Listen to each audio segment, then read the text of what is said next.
Hello, good evening, everybody. Welcome back to the program.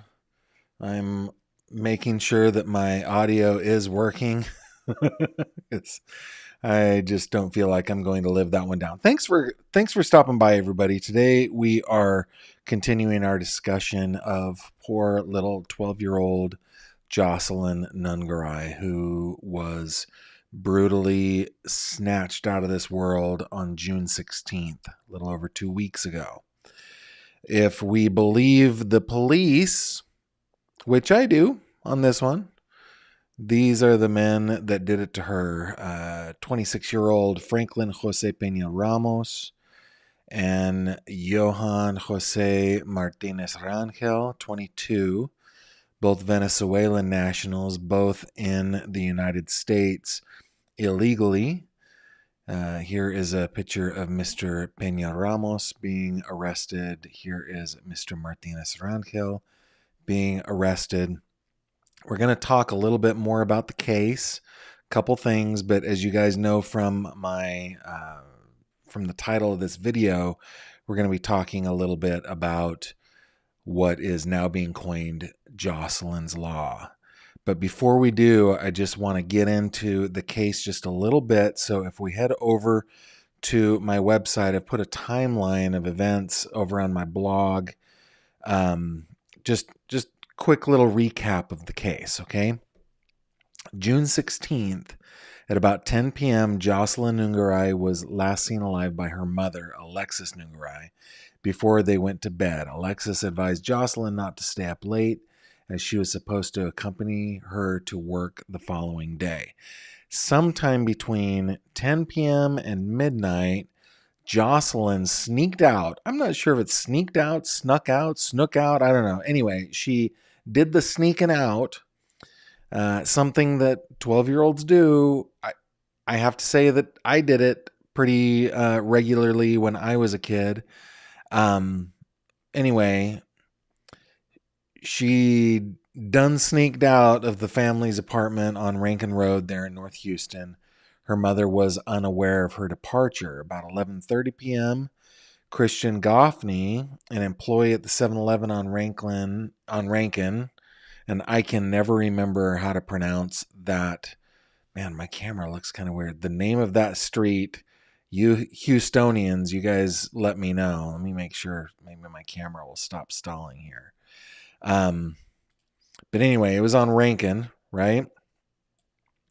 He saw her hiding behind a nearby storage unit, and he noticed police in the vicinity, but didn't perceive any imminent danger. The following day, 12:17 a.m., surveillance footage from the 7-Eleven convenience store captured JOCELYN with two men later identified as persons of interest in this case. These men are Mr. Peña Ramos and Mr. Martinez Rangel. Okay. 3 a.m.-ish, Alexis Nungaray noticed her cat behaving unusually. Initially, she thought the cat was with JOCELYN, who usually slept with her pet. About 6:15 a.m., a passerby named Ms. Jackson, discovered JOCELYN's body near a creek, or in a creek, on Rankin Road while driving home after dropping her husband off to work, mistaking the body for a mannequin at first. She dialed 911 after she turned back and realized, hey, that's a person. Sometime that morning, Alexis started her morning routine, waking her 5-year-old son and attempting to wake JOCELYN. Realizing that JOCELYN was missing, she searched their home and apartment complex before using JOCELYN's phone location to trace her to the creek, where police were already there. And she said that they wouldn't let her in. About 5:30 p.m. into the crime scene, Houston Police Department held a news conference accompanied by Houston Mayor John Whitmire to inform the media and community about the discovery of JOCELYN's body. They confirmed that foul play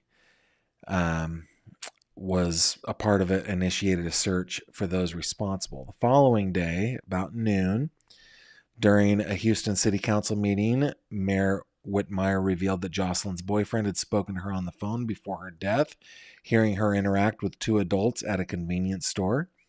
At about 8:14 p.m. that day, the Houston police announced that JOCELYN's death was caused by strangulation. They released several surveillance photos from the 7-Eleven. I've got a few of those while I keep reading, showing the two men they sought for questioning in connection with her death. Investigators indicated that these men were the last to be seen with JOCELYN and were believed to still be in the area. A couple more photos here. JOCELYN from the 7-Eleven. All right. Harris County, on the 19th, Harris County medical examiner confirmed JOCELYN's identity as the deceased, and then surveillance footage showed JOCELYN returning to the convenience store around 12:17 with one of the men captured at the door, which we just saw. Which one was that? Is that this one? Nope. Back. There we go. So that was around 12:58 a.m., this photo. The Nungaray family set up a GoFundMe to cover funeral expenses, planned a memorial for JOCELYN. 5 p.m. that day, Alexis Nungaray publicly spoke about her daughter's murder for the first time, describing JOCELYN as goofy with a unique little spunk. She highlighted JOCELYN's strong sense of right and wrong and called for justice for her daughter. By the way, we watched this video together, if you guys remember. This is one I remember watching it. I rewatched it again today. Just what struck me is that JOCELYN's mother, Alexis, appeared to have lived a life surrounded by this kind of tragedy. That's the way I took it, right? Like, this North Houston neighborhood is not the best neighborhood in the world. It's, yeah, I don't know that it's dangerous, but it's definitely low income. Probably is dangerous. And it just felt to me like Alexis had seen this kind of stuff. And while she was numb to and grieving because it was her daughter, it just kind of struck me that that she had seen it before, I guess. That's what I'm getting at. Okay, on the 20th, sources informed KPRC2 that police had detained two men considered person of interest in the case. That's where we got these photos, was Click 2 Houston. These ones right here. They were on scene during the arrest. 2 p.m., HPD revealed more details about the detained men. Martinez Rangel, 22, Peña Ramos, 26. Both were charged with capital murder after evidence leaked them to JOCELYN's death. We're going to get to the capital murder thing. Surveillance footage traced the suspects' movements, showing they met JOCELYN at 7-Eleven, walked with her to a bridge where she was murdered, and then returned to their residence, leaving her body in the creek. On the 21st, Immigrations and Customs Enforcement, also known as ICE, confirmed that both suspects were illegal immigrants from Venezuela.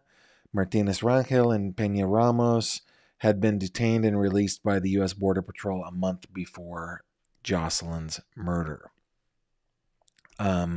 Court documents indicated that the suspects did not know JOCELYN before the night of the murder.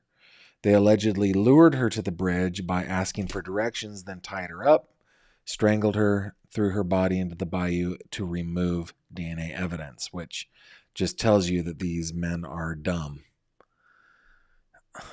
Just dumb.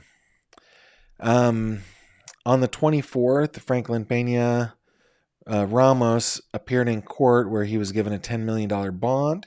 Prosecutors detailed the events leading to JOCELYN's death, including Martinez Rangel strangling her and both suspects' subsequent efforts to evade detection. They discussed the potential for DP contingent on lab results confirming SA. On the 25th, Johan Jose Martinez Rangel made his first court appearance. Initially denying involvement, he later admitted to tying JOCELYN's legs and having bite marks and scratches on his arms. Good for her. She really fought back and hopefully left his DNA on her. He directed Peña Ramos to dispose of JOCELYN's body in the creek to eliminate DNA evidence. Martinez Rangel's defense requested a lower bond, citing his lack of criminal history and family ties. But the judge set his bond at $10 million with the same condition as Peña Ramos. On the 27th, funeral services for JOCELYN Nungaray were held at the Earthman Rest Haven Cemetery. These were televised, by the way, followed by a celebration of life at Jim Mattress Mac McInville's Gallery Furniture. Mattress Mac covered JOCELYN's funeral expenses, and the public was invited to both events. On the 28th, arrest warrants released by Harris County District Clerk's Office provided new details about the suspect's timeline. A man in Laredo, Texas, reported to police that his cousin, referred to as Joe, had sent messages indicating he was living with the two men responsible for JOCELYN's murder. So that is just the quick kind of timeline of the case that I put together. Okay? Now, there are a couple things that I want to go over with you guys, a couple of articles. I'm going to bring them up here real quick. This one came out yesterday. This is from ABC 13, a local ABC affiliate in Houston. 12-year-old girl found in creek had been SA'd, Houston Forensic Science Center says. Court paperwork revealing details about how JOCELYN Nungaray was allegedly lured near a creek before her death. The suspects were also revealed to be prior ICE detainees. JOCELYN Nungaray, a 12-year-old girl whose body was found in a creek in North Houston in June, appears to have been SA'd, according to test results from the Houston Forensic Service Center. City sources told ABC 13's Courtney Fisher the district attorney's office received the results from the HFSC, that I guess is the Houston Forensic Science Center, on Sunday. Johan Jose Martinez Rangel, 22, and Franklin Jose Peña Ramos, 26, were charged with capital murder in JOCELYN's death. The girl was strangled. Both men have been arrested and at last check remain in jail on a $10 million bond. According to Texas law, get this, guys, because of JOCELYN's age, both men were not eligible for DP. However, Harris County District Attorney Kim Ogg said last week that if SA were found, that would make the case DP eligible, and the state would then be able to ask for no bond. There are, we already kind of went through this.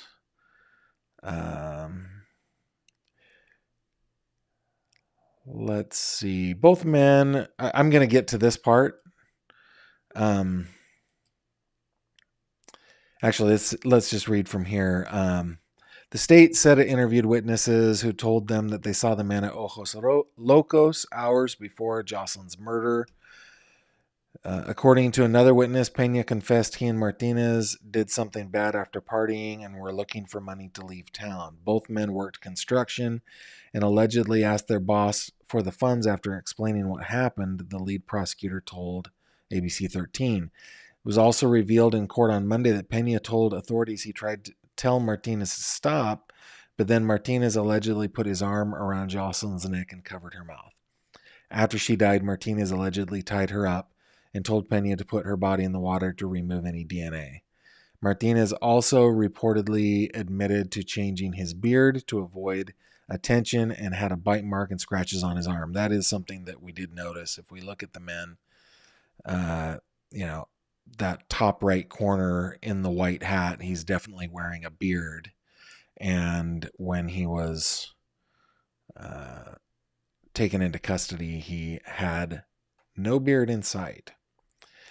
After days of investigation, they were arrested. The suspects, who are Venezuelan nationals, were in the U.S. illegally, U.S. Immigration and Customs Enforcement, or ICE, said, adding that they didn't know when or where they entered the country.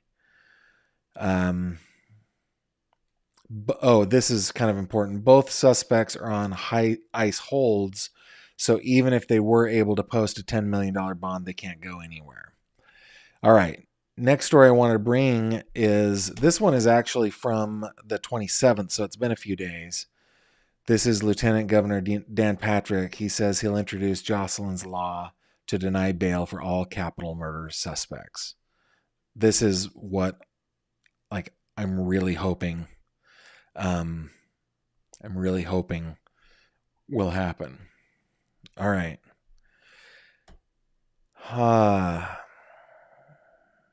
Let's see. We've read all that. Okay. According to U.S. ICE, the Venezuelan nationals illegally entered the U.S. in El Paso weeks before JOCELYN was killed. Both remain in jail on $10 million bonds. At a news conference, District Attorney Kim Ogg said Peña Ramos and Martinez Rangel are ineligible for the death penalty under Texas law. She said that would change if investigators determined that JOCELYN was kidnapped or SA'd, which we know later was the case. Both underlying offenses would make this capital murder and these individuals DP eligible, Ogg explained. Make no mistake, this is a horrific crime. And when we take charges, we do it based on the evidence we have at the moment. Ogg said the Texas legislature passed a law that suspects charged with killing children aren't eligible for the death penalty unless there's a second felony offense or the child is under 10. Okay, so Patrick, the lieutenant governor who oversees the Texas Senate, said Thursday he'll push for a change that would make anyone who kills a child under 15 eligible for DP.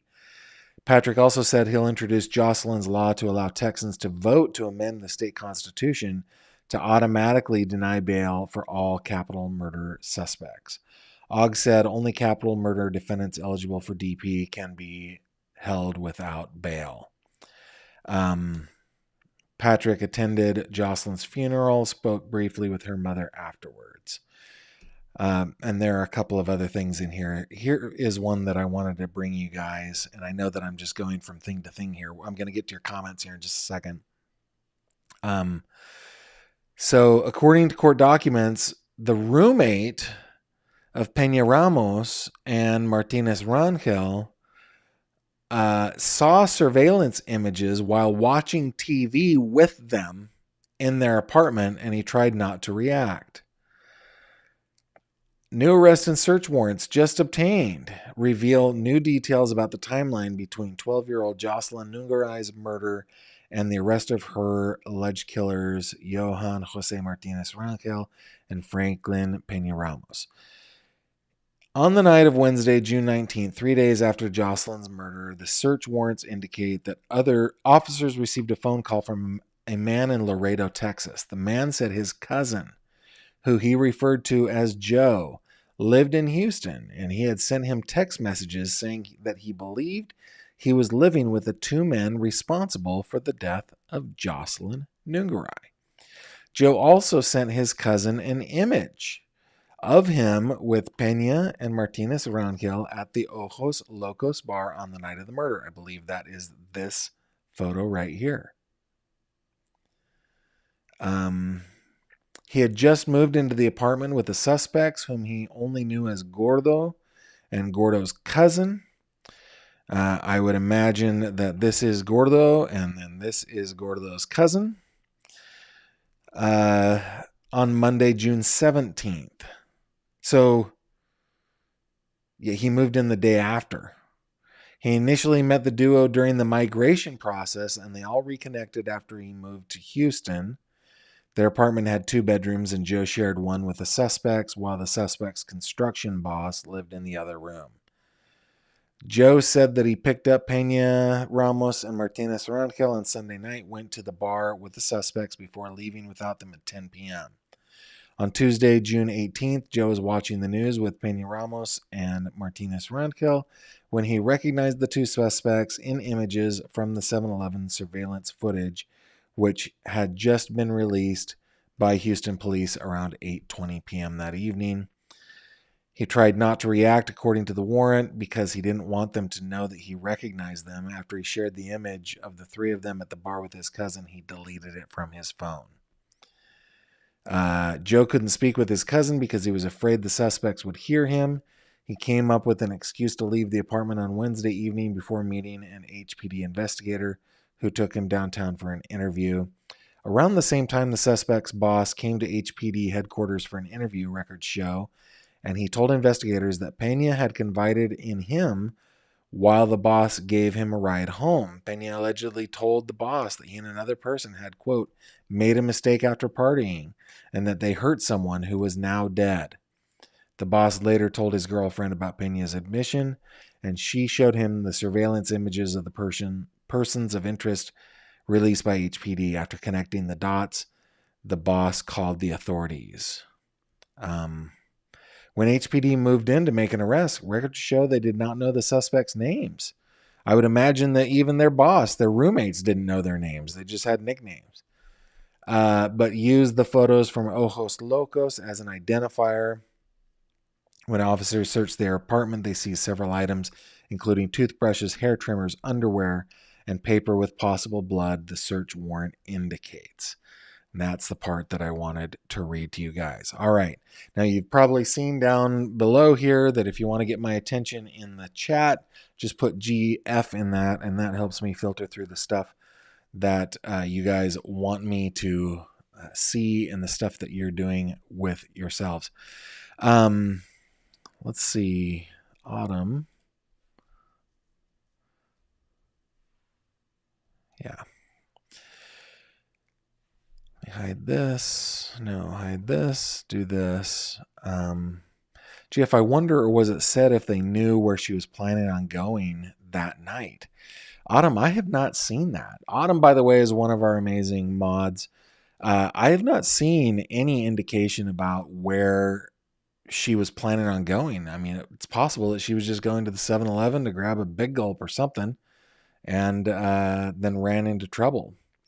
I mean, I've told you guys when we've talked about JOCELYN before that I snuck out of the house all the time.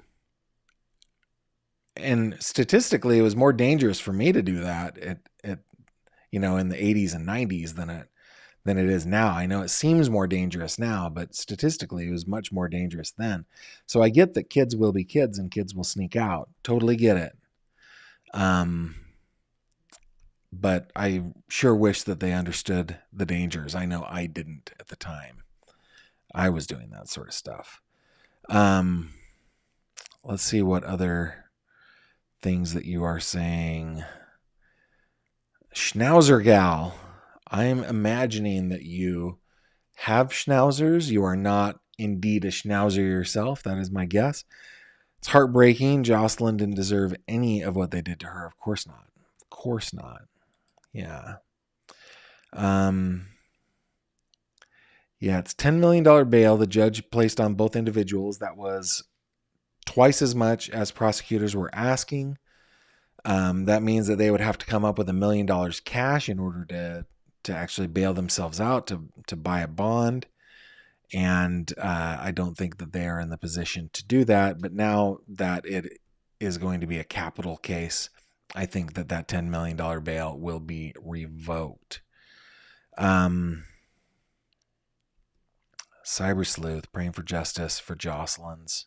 No, praying for JOCELYN's family and friends. This is so not fair. It is. Autumn shared a link. Hey guys, so just so you know, over on Facebook, we have a group called the Fish Tank. You can go to my website and click this little button up here. That will take you to the Fish Tank. And one of the services that Jamie and Autumn provide over there is a notification chat, just in case you aren't getting YouTube notifications. So I invite you to go ahead and join us over there on the Fish Tank. It's actually kind of fun. Talk about a lot of different cases, both the ones that I cover on the channel and others as well. So please come on over to that. And thanks for reminding everybody of that, Autumn. Let's see if there are any others. I don't even let my kids go out in the yard alone anymore. The world's changed so much since I was a child. So Autumn, you know how we were talking about the reticular activator in our video yesterday? The reticular activator is, the way it was described to me, I may not even be calling it the right thing, but the way it was described to me is that when you become aware of something, you become hyper aware of it and you start to notice things, right? And I gave the example of when I bought my brand new truck, drove it off the lot, thought it was the only one in the world. And then before I got to the freeway, I saw 3 of them, right? So I think because of the way the media works now, and I'm part of the media, but because the way the media works now, that we've got 24-hour news, we've got on-demand news rather than just newspaper reports that our parents would read, and the nightly news. I think that it's in our face a lot more, especially considering the kind of stuff that I do. I mean, I'm part of this, right? I talk about this sort of stuff. So people like me and others on YouTube and in other parts of new media, we make the world seem a lot more dangerous than it is. It was actually statistically more dangerous in the 80s and 90s.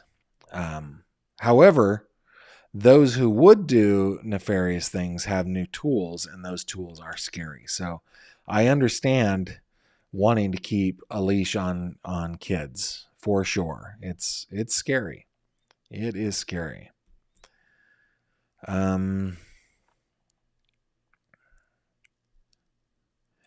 Black Widower agrees with me. I think these things always happened. We were just oblivious to it. Yeah. Autumn, you say their names very good, Gavin. You have the accent down. Well, Autumn, I don't know if you know this about me, but I lived in Argentina for years. Spanish, well, Castilian is my second language, and while I was there, I also learned a couple of others. So, yeah, that's actually one of those things that I try to stay clear of the political part of this. Just on the channel, like in my own life, I have my political leanings and so forth, but on the channel, I try to keep it apolitical. But I am a person, because I lived south of the border. Granted, it was way south of the border in Argentina, all the way in the middle of the country and kind of up against the Andes. But I have sympathy for folks who want to leave corrupt, failing countries for a land of opportunity. I'm sympathetic to that. On the other hand, let me preface this by saying there are probably 10 families that I know that I'm in current contact with in Argentina that I would love to bring to the United States and have as my neighbor. I wish I could bring them all. They're such good people. And I love them, and I haven't seen them in, over 25 years. 27 years. What are we at? We're at 2024. So yeah, 27 years. I haven't actually seen them. But anyway, the thing is that the way that we are doing it now is kind of scary, in that we allow a lot of good people into the country, but we also allow monsters like these guys into the country, and that is a scary, scary thing, especially from countries like Nicaragua, Colombia, Venezuela, countries where there have been El Salvador, right? There are countries that are really, there are people that want to escape and want to do really bad things, and I don't know. Something's got to change, right? Somebody said in the last video I did here on JOCELYN's case that immigrants commit crimes at the same rates as non-immigrants, as citizens. To me, that completely misses the point, though, because they wouldn't have happened here. And anyway, I'll try to stay more apolitical after that. I just want you guys to know that I'm sympathetic. Like, the reason that I don't have my friends from Argentina come up here and be my neighbors is because in order to do that, we wouldn't be able to get them through the immigration system. And if we brought them here illegally, we then become criminals, and we don't want to do that because we have done an illegal thing, right? So, yeah, I'm sympathetic, but I'm very sad about this. Okay, widower. I thought it was widower. Sorry. I can't get my head around the mentality that treats human beings like they are disposable. Yeah, I can't either. Autumn, I hope they didn't do anything to anyone else we might never know. Yeah, unless I don't know. Autumn, I hope that your hope is right. I hope they didn't. They were only here for a few weeks, it appears. Um, but I think the chances of them doing something bad before JOCELYN is probably pretty high. Whether it was here in the United States or outside of the United States, I think it's probably pretty high. Donna Dwyer says, my heart breaks for a mom. The loss of a child is an experience unlike any other. Hurts for a lifetime. Speaking from experience, I lost a son 9 years ago. Hey, Donna, yeah, I'm a parent myself. I have not lost any of my children. It would be my absolute worst nightmare. Many of you who have been subscribers and watchers of the channel for a long time, I've shared that when I was 14, I lost my best friend. I'm 48, almost 49 years old now, and that is still a daily struggle for me. I think about him all the time. It's still extremely hard, and that's just a friend. That's not my child, right? It's not my spouse. My heart breaks for her as well, for Alexis. Looks like a lot of people in the comments, Donna, feel the same as I do.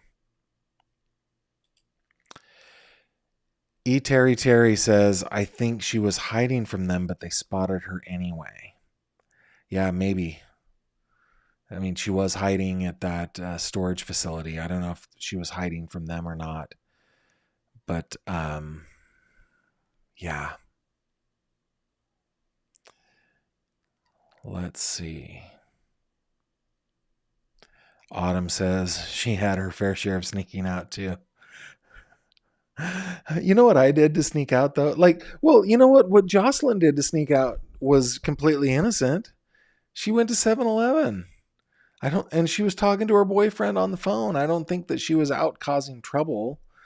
Yeah, I would sneak out to basically go TPing or, that kind of let's say, innocent, non-destructive form of vandalism. We'd go and TP people's houses, or we would go and I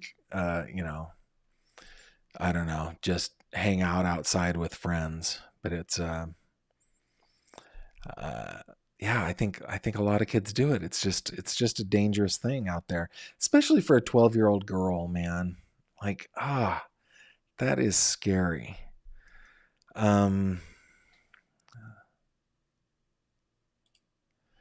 Monica says, it's just time to have honest conversations with your children about true crime. Yeah, and I think we can do it without scaring them as well. With our older 3 children, we did martial arts together. We have not done that with the younger kids yet, but we wanted our kids to be able to know how to avoid conflict and confrontation and know how to get out of it. We didn't necessarily want to just rear up a bunch of fighters. We wanted to be able to them to be able to defend themselves and get away from danger as quickly as possible. So, those kinds of conversations are good to have with your kids, those kinds of activities as well. Schnauzer gal. I always talk to my son about how bad the world has gotten. You have to protect your kids. Yeah. Schnauzer gal.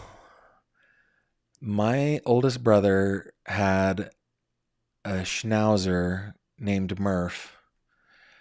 He was named Edward Murphy after Eddie Murphy. He was a distinguished gentleman, maybe the best dog I've ever known, with the exception of maybe that dog right there. But Murph, unlike Marshall behind me, was also a smart dog. It was a good dog. Then my other brother and his wife are Schnauzer fanatics, and they have kept Schnauzers ever since they got married. Whatever it is, 26, 27 years ago. Autumn, all I know is that they're from Venezuela. That's the only thing I know. I don't know where in Venezuela. I imagine it was a long and tough road making it to the United States. Monica, yeah, I opened this can of worms. If the immigration system was fair, it would be all easier to handle. Yeah. Let's see. Monica says, sneaking out is part of teenagerhood, but we need to teach our teens to be around or maybe aware of their surroundings. Yeah. GF, the bail was set at 10 million, not 10,000. I don't understand. GF, the bond was set at 10,000, but no option for bail. No, that doesn't make sense. I'm not following you there, Sherry. Yeah, the way it is they had bail set. It's a monetary bail at $10 million. In order to get a bond, which is basically an insurance, that typically costs 10% of the bail amount.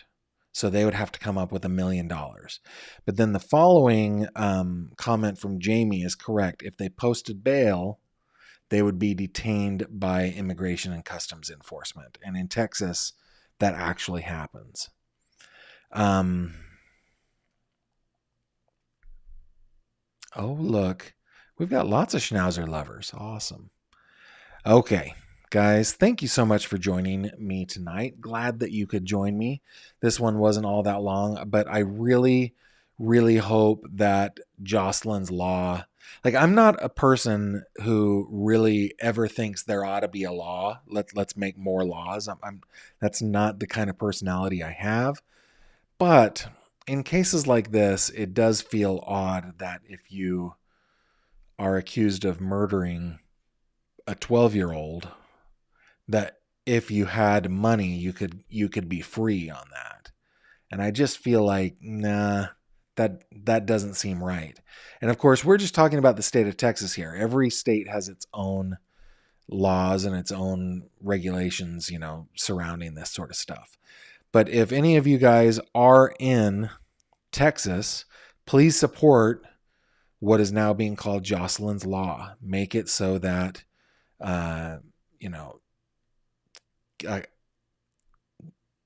murder of a child 15 or younger is a capital offense and therefore not eligible for bail. Hopefully I said that correctly. Support that. Call your state senators, your state congress people, and let's see if we can get that passed. So yeah, guys, thanks for joining. Remember, you can, if you go over to my website, there is now a blog that you can go to where I just blog about the cases that I'm covering. Also, keep in mind that you can head on over to the fish tank by clicking that little fishy right there and join us in our discussion and get notifications and so forth. With that, guys, I will bid you adieu. Thank you very much for spending some time with me, and I will see you on the next one. Take care. Thank you very much for watching this video. If you liked what you saw, please consider subscribing. And if you have any questions or comments, please leave them below.